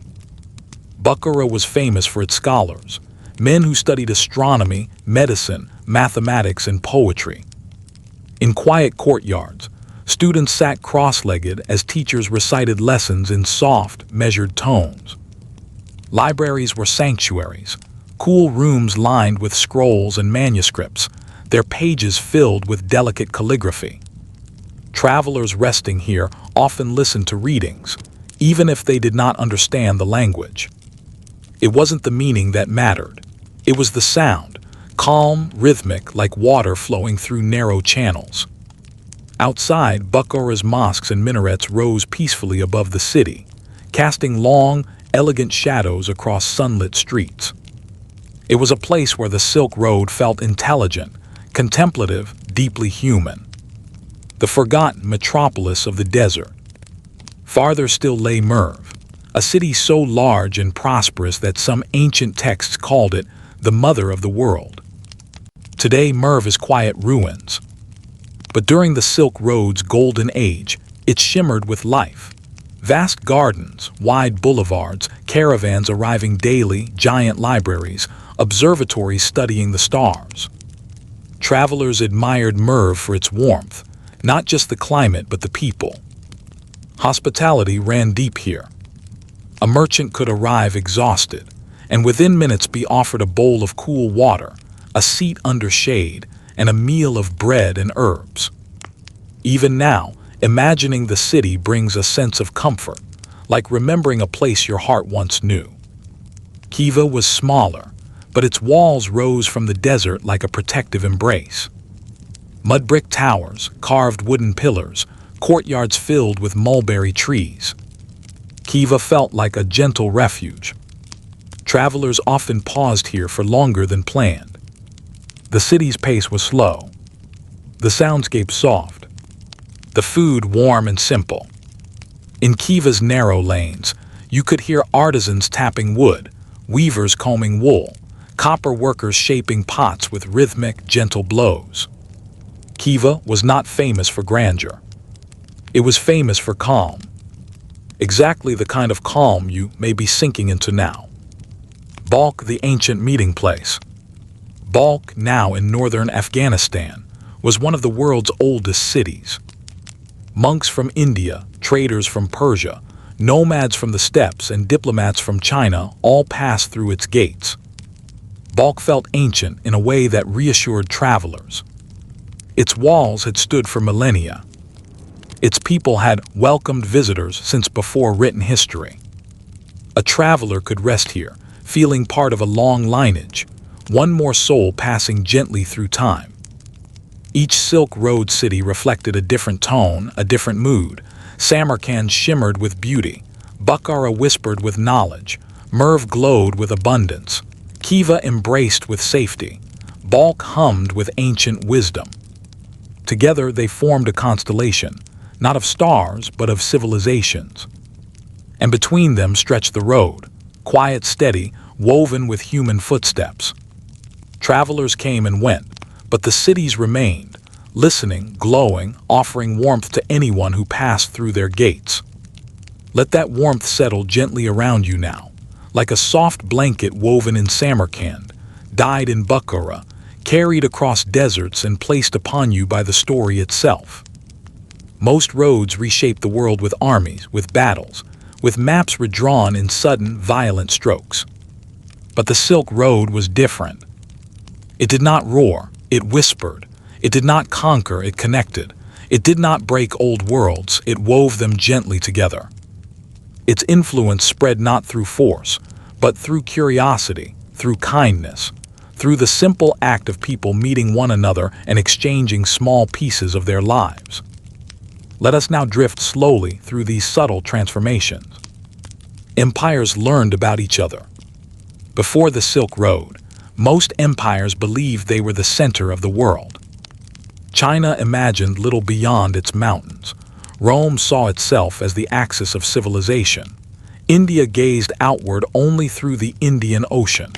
Persia stretched east and west but did not know the distant Far East well. The Silk Road changed this, not suddenly but gently. China learned of Rome through stories carried by merchants who traveled only halfway, but heard tales of cities with marble pillars and wide avenues. Rome learned of China not through meeting its people, but through the feel of silk, a fabric so light that senators whispered it must come from heaven. India discovered Central Asia through monks, traders, and travelers who described mountains where the air was thin, and stars felt close enough to touch. Persia connected the world through its position in the center, the beating heart of Silk Road exchange. Empires realized they shared the world with other powerful, cultured, complex civilizations.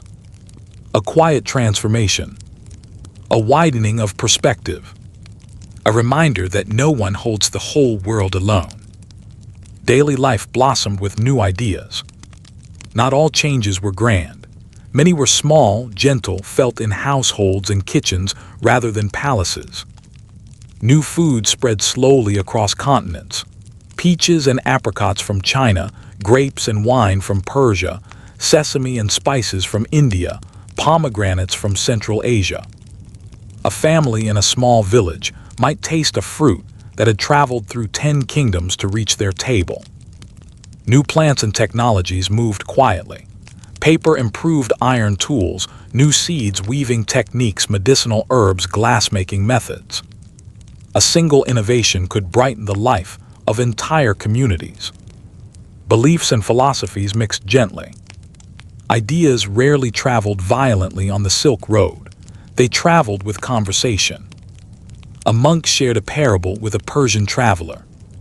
A Zoroastrian priest explained the symbolism of fire to a Chinese merchant.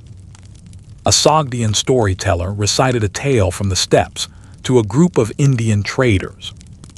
Beliefs did not replace each other. They layered, they wove, they became richer.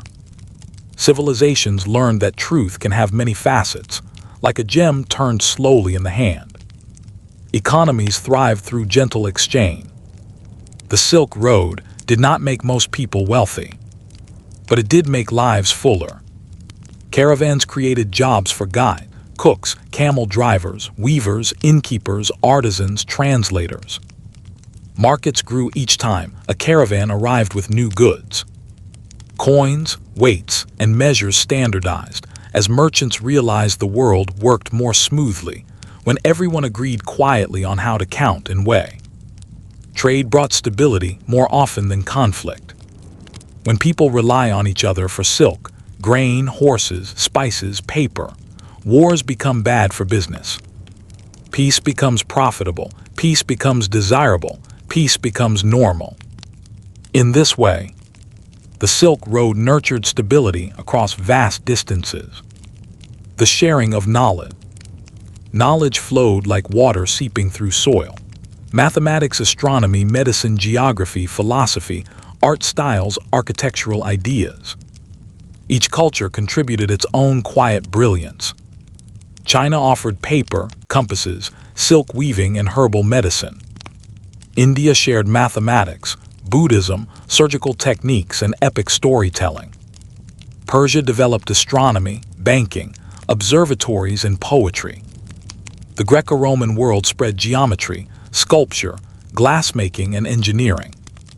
Knowledge did not stay still. It traveled like a wandering monk, learning, changing, growing wiser with every step.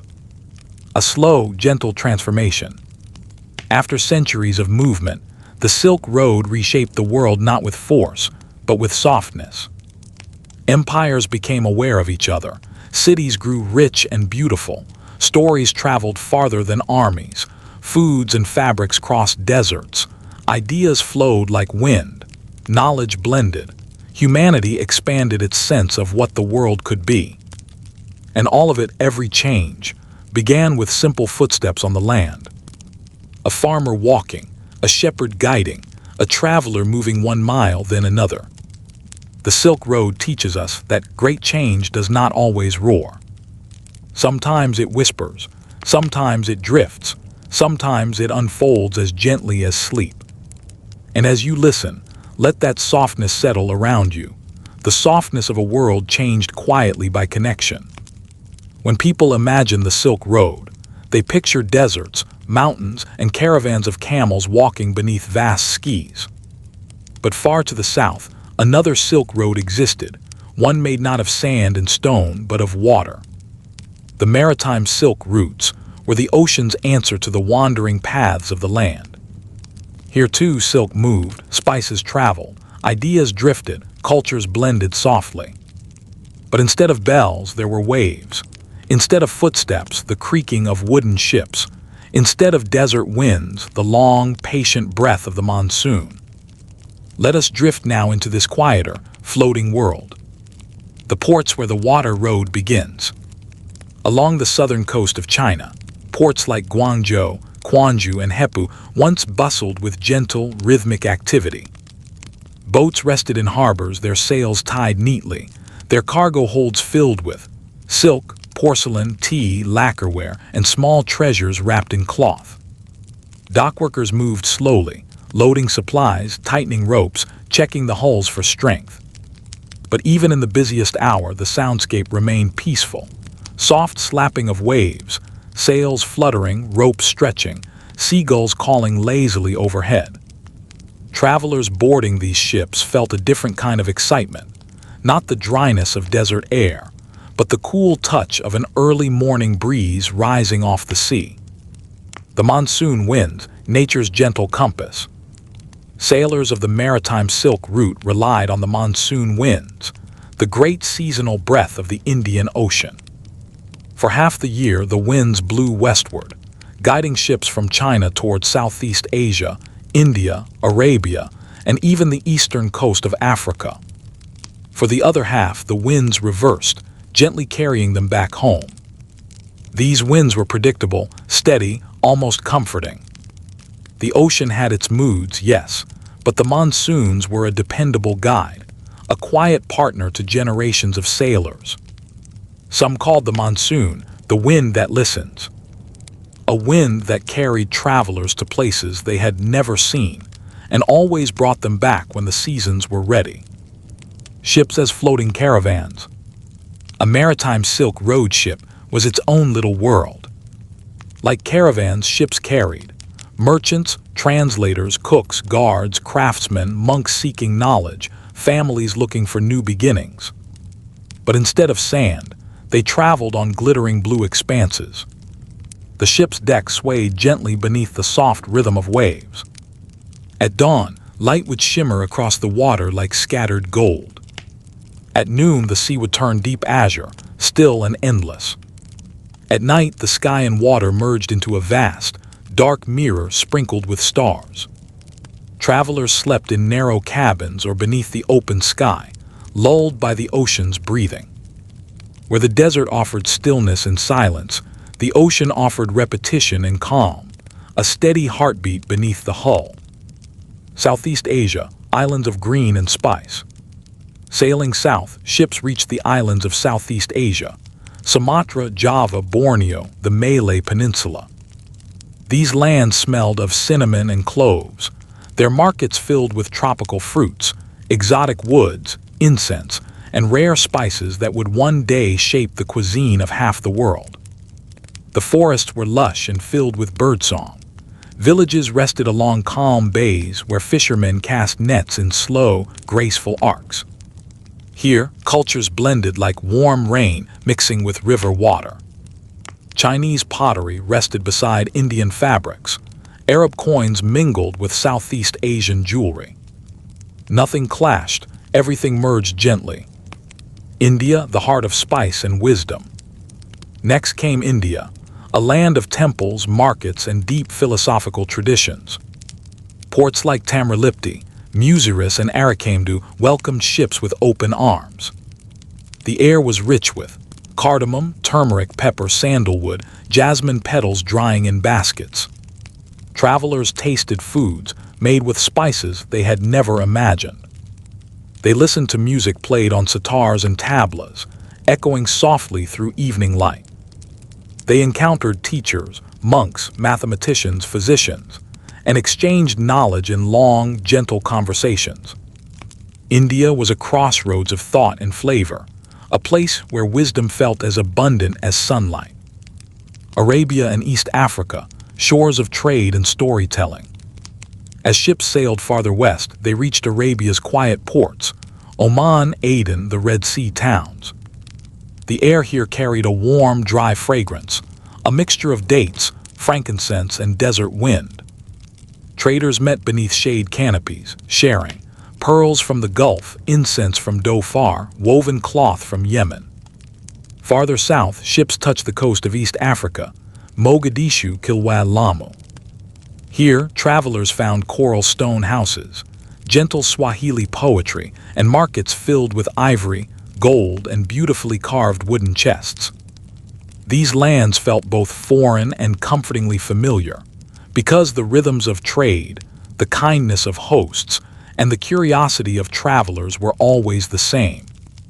The ocean as a silk road of stars. Sailors navigated at night by watching the stars. The North Star, the Southern Cross, and constellations mirrored in the calm, dark water. Some said the ocean held two skis, one above, one below, and the ship sailed between worlds. This gentle navigation, this patient drifting, allowed ideas to cross oceans with the same softness that caravans used to cross deserts. Silk, spices, glass, pearls, stories, beliefs, and dreams all floated from shore to shore. And the maritime Silk Road became a bridge made of waves, quiet, steady, eternal. The Silk Road was not just a place. It was a collection of lives, ordinary people moving slowly across an extraordinary world. There were no famous generals marching with armies, no kings carving their names into stone, no great monuments rising overnight. Instead, the Silk Road was shaped by people who lived quiet, steady lives. People whose names never appeared in books, yet whose footsteps changed history. Let us meet them now, not hurriedly, but with gentle attention like greeting old friends. The merchants, carriers of goods and stories. Merchants were the most common travelers, not wealthy nobles, but humble, practical people who understood the value of patience.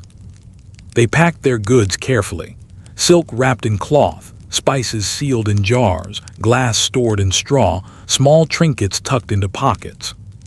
Merchants walked beside their camels for thousands of miles, talking quietly to keep themselves awake, sharing jokes, singing songs to pass the time.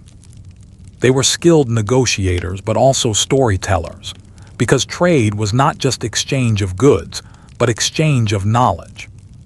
At night, merchants gathered around fires and shared tales of distant cities, unusual foods, strange customs, and warm memories of home. These stories traveled as far as Silk, perhaps farther. The monks, seekers of wisdom. Along the Silk Road walked monks from India, China, Persia, and Tibet. They carried almost nothing: a bowl, a robe, a few scrolls. Their journey was not for profit, it was for understanding. Buddhist monks traveled west and east, building temples and translating scriptures. In caves, they painted murals that still whisper through time. Taoist wanderers studied nature along the route, collecting herbs, minerals, and quiet observations about the world. Christian missionaries from the Middle East followed caravans to China, bringing stories of compassion and love. Sufi mystics sang poetry in caravanserais, their verses drifting into the night like soft music. Monks walked slowly, unhurried, pausing often to meditate beneath trees, beside rivers, or in vast deserts where silence felt sacred. Their calm presence soothed the travelers around them, like a lantern glowing in darkness. The nomads, keepers of the steppes. Across the endless grasslands lived the nomads, Turkic tribes, Mongolic clans, Iranian-speaking pastoral peoples. They were masters of the steppe, moving with the seasons, guiding herds of horses, sheep, and goats. Their tents, yurts, were circular, warm, and easy to move, like portable homes made of felt and wood. Nomads rarely traveled the Silk Road to trade goods. They traveled because movement was their way of life. Their gifts to the Silk Road were many: horses stronger than any other, knowledge of routes across harsh lands, protection as guides, and stories told under endless skis. They knew the stars better than most sailors. They understood weather by reading the shape of clouds. They taught caravans how to survive in wilderness. Their lives seemed simple, but were filled with quiet skill, the kind learned only by listening to the land. The sailors, navigators of winds and waves. On the maritime silk routes, sailors were the lifeblood of travel. They knew the moods of the sea, when it slept, when it sighed, when it stirred. Their hands were calloused from pulling ropes and steering rudders. But their minds were maps of the ocean. They could read stars like sentences. They could hear changes in the wind before they felt them. They could look at the color of water and tell whether land was near. Sailors lived in a world of movement and patience. For weeks, they saw nothing but water and sky. But that quiet never frightened them. They understood the ocean's silence as deeply as desert travelers understood sand. The storytellers, keepers of memory. Every culture along the Silk Road had storytellers, poets, musicians, wanderers who carried entire histories in their voices. Around fires, in bazaars, and caravanserais, they told tales of heroes and gods, ancient kings, faraway lands, battles long faded, and lovers separated by destiny. But they also told small stories, funny stories, sad stories, stories of mistakes and triumphs, stories of ordinary people doing ordinary things. A story told in one city could travel thousands of miles and arrive transformed, softened, made new. Storytellers gave the Silk Road its heart, a heartbeat made of words, rhythms, and emotions shared across cultures. A world moved by ordinary people. None of these individuals thought they were shaping history. The merchant, the monk, the nomad, the sailor, the storyteller. They simply lived their lives one day at a time, 1 mile at a time. Yet together, their footsteps formed one of the greatest networks the world has ever seen. A network based not on conquest, but on connection.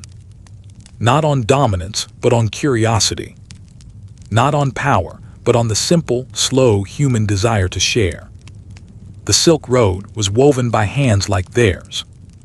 And in listening to their stories, you become part of that weaving, softly, peacefully, like a thread finding its place in a tapestry. The Silk Road was long, and like any great journey, it faced moments of hardship. But even its dangers rarely erupted without warning. They unfolded slowly, quietly, like the natural passing of seasons. Tonight we explore these challenges with gentle curiosity, as distant echoes, not urgent threats. Just as ancient travelers learned to adapt, we too can listen calmly to the stories of their resilience. Natural dangers, the slow shifts of the earth. The earth, patient and ancient, moved at its own pace. Sometimes it shifted gently. Sometimes it reminded travelers that landscapes change. But even in these moments, human life continued, steady, resilient, hopeful. Earthquakes, the earth turning in its sleep. Regions like Central Asia rest on old, deep fault lines. Every few generations, the ground would tremble, not always violently, sometimes only enough to ripple water in a bowl or sway a hanging lamp. Travelers described it not with fear, but with awe. It felt, they said, as if the earth exhaled. Buildings could crack, walls could lean, but people rebuilt slowly, stone upon stone, just as their ancestors had. The Silk Road was patient. It waded through every recovery. Flood, the rivers reclaimed their space. Rivers like the Yellow River, the Indus, and the Oxus were lifelines. But they also rose with monsoon rains, sometimes gently overflowing into fields and villages. Travelers rested until waters receded, watching reflections of clouds float across the swollen rivers. Floods reshaped paths, created new channels, and left behind fertile soil for future harvests. The world shifted, and people adapted. Droughts, long seasons of stillness. In deserts, water was precious. When droughts stretched long, caravans adjusted. They traveled at night when the air was cool. They rested by dry riverbeds, hopping for distant storms. They shared water with careful generosity. Droughts passed eventually, and oases bloomed again with palms and fig trees. Nature always returned to its quiet balance. Human conflicts, distant rumblings. Empires rose, empires fell. Political winds shifted like dunes in the desert. But for most travelers, conflict was not a battlefield. It was simply a change in routine.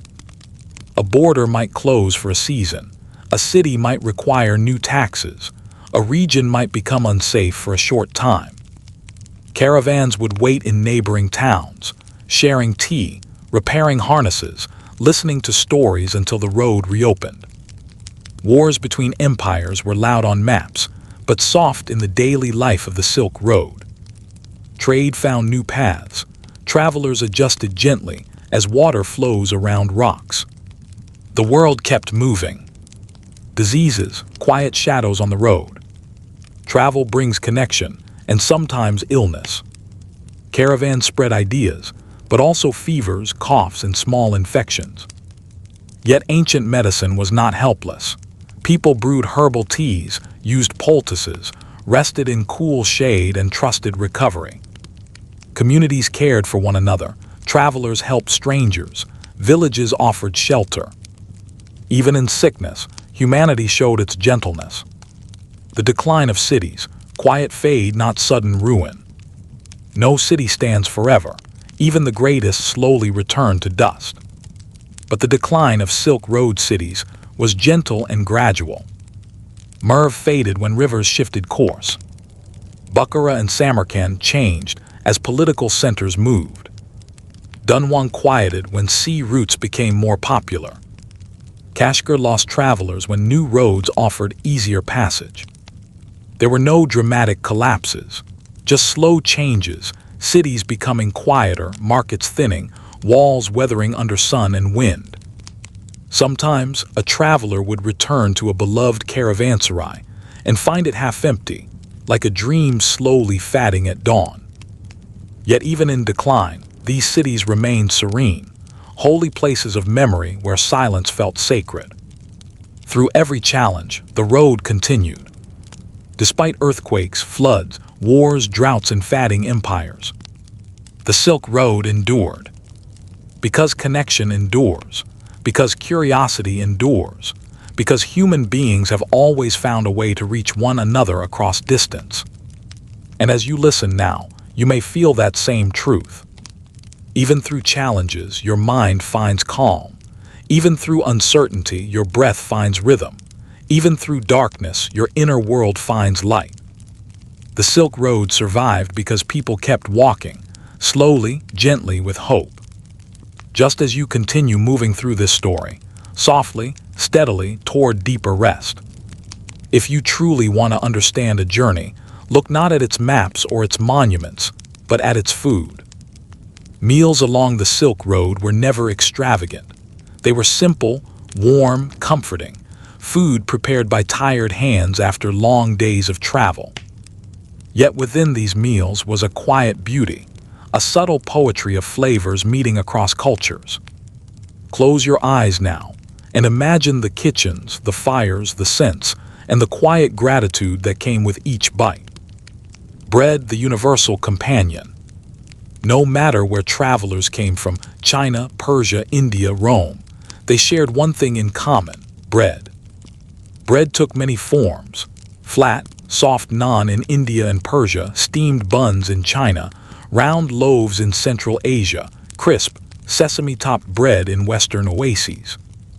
Every morning, travelers woke to the gentle smell of dough warming on stones or pans. The sound of bread tearing was soft and familiar, a reminder that no matter how far from home one wandered, some comforts remained constant. Bread was eaten with tea, dried fruit, lentil stews, goat cheese, or simply by itself, warm from the fire.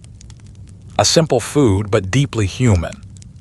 Tea, the drink that followed the road. Tea traveled the Silk Road like a soft breeze that gained fragrance along the way. Chinese green tea began the journey light, grassy, calming. In Tibet, tea became rich and salty, mixed with butter to warm travelers at high altitudes. In Central Asia, tea was brewed in metal kettles, poured into small bowls, and served with bread in long, unhurried gatherings. In Persia, tea evolved into a ritual, brewed deep amber, served with sugar cubes slowly melting on the tongue. Travelers drank tea to stay warm, to stay alert, to stay connected to the people around them. A cup was an invitation, a gesture of peace, a small pause in the endless road. Rice and grains, soft foundations of the journey. Rice was treasured along the Silk Road, especially in the East. A simple bowl of rice could lift a weary traveler's spirit. But in the West, grains were more common: barley, millet, wheat, sorghum. Cooked slowly, they became warm porridges eaten at sunrise, gentle on the stomach, easy to carry, nourishing for long days. Sometimes dried fruit was added: raisins, apricots, dates, sweet bursts in the soft grains. The taste was mild, comforting, like warmth settling into the chest. Spices, the soul of Silk Road cuisine. Spices were the heartbeat of Silk Road food. Even the smallest pinch could transform a simple meal into something memorable. Cinnamon and cloves brought warmth. Cardamom and nutmeg brought fragrance. Turmeric and saffron brought color. Pepper brought gentle fire. Travelers carried tiny pouches of spices in their bags, lightweight treasures worth more than gold in cold seasons.